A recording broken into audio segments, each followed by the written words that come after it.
பாழாக்குகிற அருவருப்பு பத்தி உங்களுக்கு தெரியுமா? இது தானியேல் புத்தகத்துல குறிப்பிடப்பட்டிருக்கு. அப்படின்னா என்ன?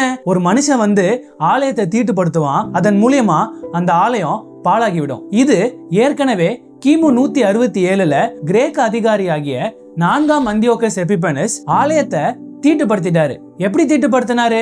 ஆலயத்துடைய பலிபீடத்துல பன்னிய பலி செலுத்திட்டாரு. இது முதலாம் கட்டம் நிறைவேறுதல். 2வது தடவை ஆண்டவர் இதையே கோட் பண்ணி இது திருப்பி நடக்கும் அப்படின்னு சொல்றாரு. அது எப்போ நடக்கும்? அதுதான் கிபி 70லயே ஆலயம் அழிஞ்சு போயிடுச்சே. அப்போ இயேசு கிறிஸ்து சொன்ன வார்த்தை கீழே விழுந்துருமா?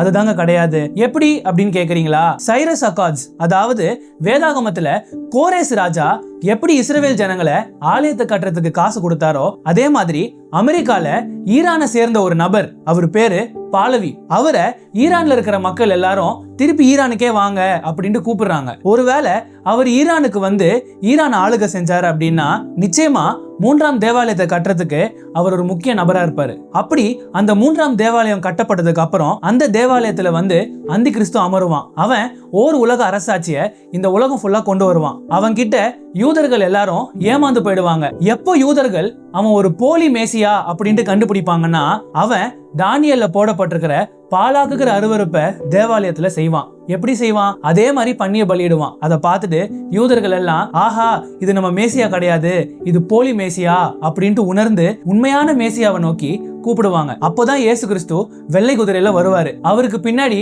பரிசுத்தவான்களும் வருவாங்க. அந்த குரூப்ல நாமளும் இருக்கணும் அப்படின்னா ரட்சிப்பை பயத்தோடு நடுக்கத்தோடு காத்துக்கொள்ளணும். இதை குறித்து சிந்தித்து பாருங்களேன்.